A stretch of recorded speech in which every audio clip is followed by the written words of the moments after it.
Hi there, I am Dr. Beth Westy and I wanted to talk about nutrition for female runners today.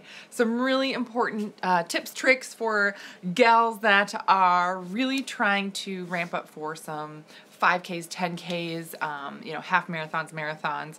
It is oftentimes goes in phases where there's a bunch of like fun runs and things like that. And women have this tendency to think, I am gonna get in shape, I'm gonna join this running group, or I've got this new running app, I'm really excited, I'm gonna do this running thing and get really in shape and really fit and lose weight. And oftentimes it does not that. You may notice, oh, I'm noticing I'm getting better at running, or maybe I lost a little bit of weight, but I'm not really seeing those overall results. Why not? What's happening? And there's some specifics here that I'm gonna cover in nutrition for female runners that really makes a big difference in terms of what you're doing. And a lot of it is tailored nutrition for your runs. So it's very different to eat for running than it is just to, go to the gym or things like that. And you'll see why as I go through some of these points. So let's dive right in. So first off, when we talk about nutrients, we're going to be talking about proteins, fat, and carb. Proteins, I recommend getting at least 1 gram of protein per day per lean body mass that you have. So you would have to calculate whatever your lean body mass is, how much muscle tissue you have currently.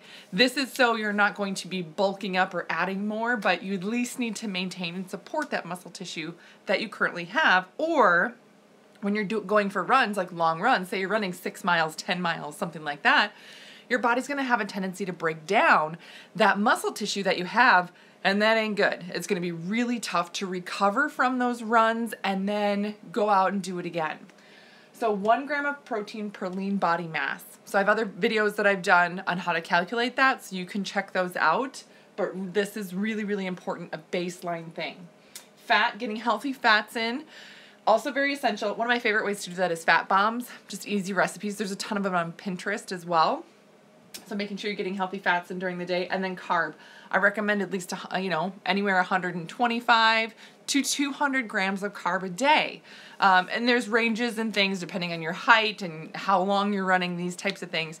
But to do a low carb or no carb diet when you're running, not good. Not good for your body, not good for recovery, not good overall. You're going to really suffer if you're not getting carbs in. So when we talk about nutrition timing for running, cool things to do before you're running, make sure you're getting a lighter meal, right? So I have a meal plan guide that goes along with this, but a lighter meal is going to be something like with carbs. I'm a gluten-free person. I've been gluten-free for about 13 years. And one of my favorite pre-run meals is like half of a gluten-free bagel with some nut butter on top. Really easy. So you're getting some more carbohydrate. You're going to want to get this meal in 30 to 60 minutes before you're starting your run. Also, key note, very, very flashing neon sign right now. Whatever you do for training, do for your race. Do for your performance. Don't change anything ever, ever, ever for that race. If you're going to do it for training, do it for your race. Okay, so eating half of a bagel with nut butter on it 45 minutes before you go for a 6-mile run. Do the exact same thing before your race. Okay, so during your run, really essential that you're going to be getting some glucose after about 30 minutes into that run. So this is if you're running more than a couple of miles, right? You're going to be running 5 miles, 10 miles, 15 miles, whatever that is. For a longer run, at that 30-minute mark, your body will start to release cortisol. There's a stress response there. So in order to decrease the amount of cortisol that gets released, you just have some glucose. Now there's a lot of different ways you can get glucose in your system. I prefer to have like a applesauce pouch. The one I use has some additional branched chain amino acids in it, just to help my muscle tissue recover that much faster. But any type of glucose will do because of the physiological reaction that occurs in the body.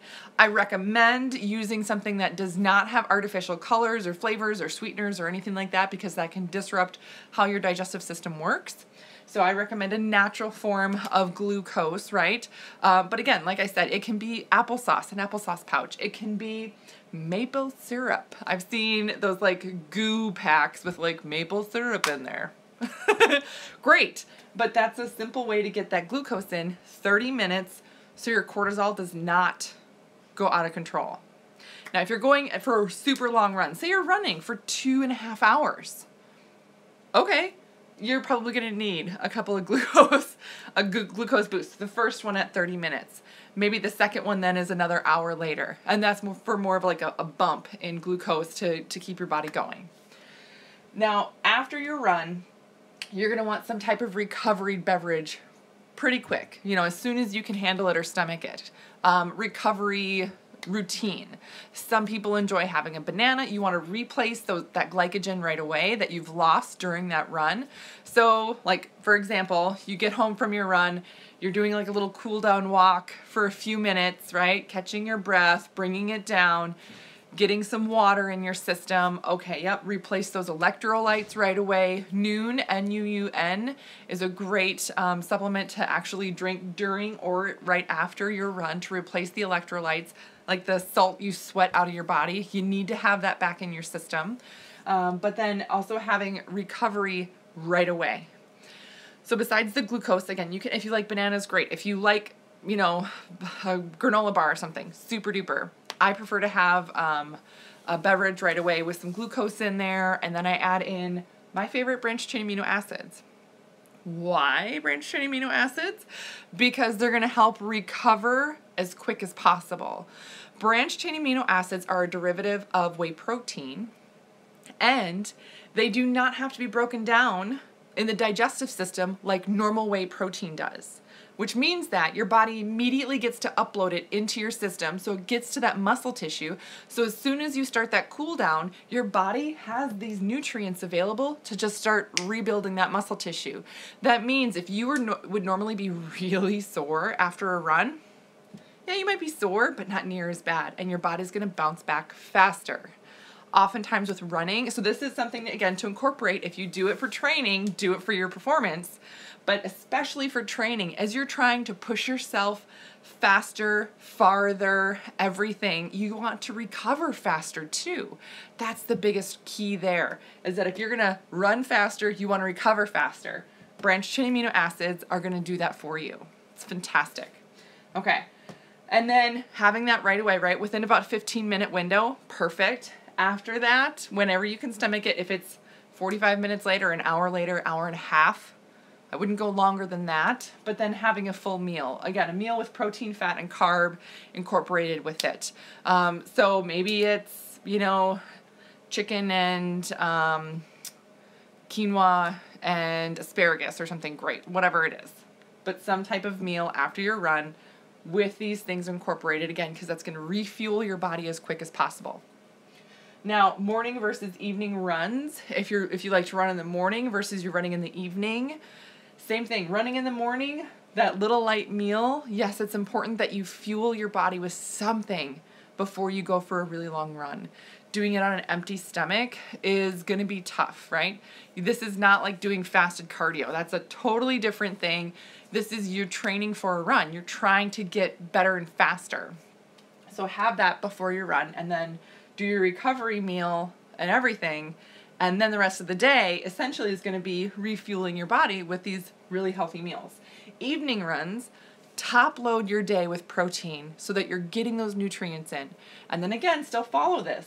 Say you run at 6 p.m., so you get off of work and that's when you can go for your run. I'm going to go for my run at 6 p.m. and I'm going to run for at least an hour, maybe an hour and a half or something, whatever that is, right? Make sure you're getting that before run in, that little mini meal in, but you're not getting too much. The mistake that people make when they're trying to run later in the day is that they have a meal, a big meal. And even if it's an hour before your run, that's too much. Your digestive system, when it has to break down a lot of food, it takes the most amount of energy out of anything else. Like you're just digesting food takes the most energy. So while you're running, even if you don't feel super full, your body is going to be zapped of energy because it's going to your stomach still to break down that food and digest.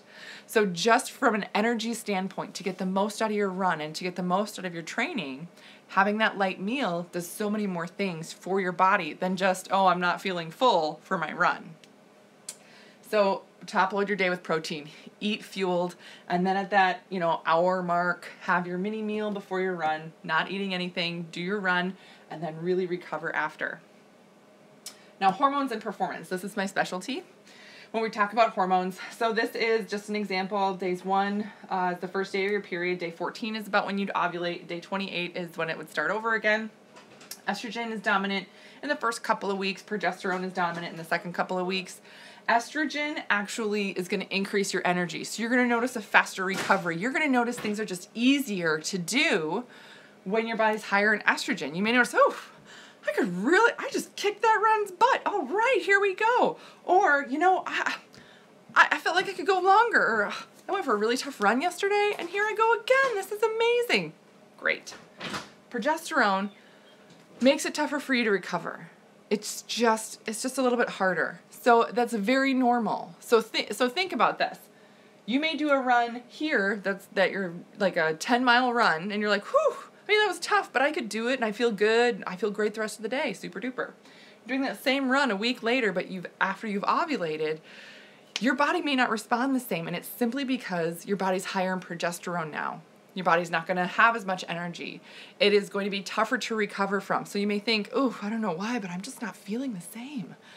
And it's going to be because of the progesterone. So there's a few things nutrition-wise that you can do to target that, but overall being aware of it to begin with just lets you know what, it's not you, right? It's not like you didn't prepare for the run or all of a sudden you stink at running.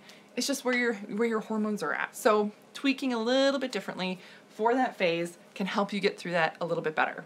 So that's the information I've got for you guys. Nutrition for female runners, really, really key. I do talks like this a lot for athletes, for different sports teams, because women need different information to help them overall get their best result with their body and with their sport.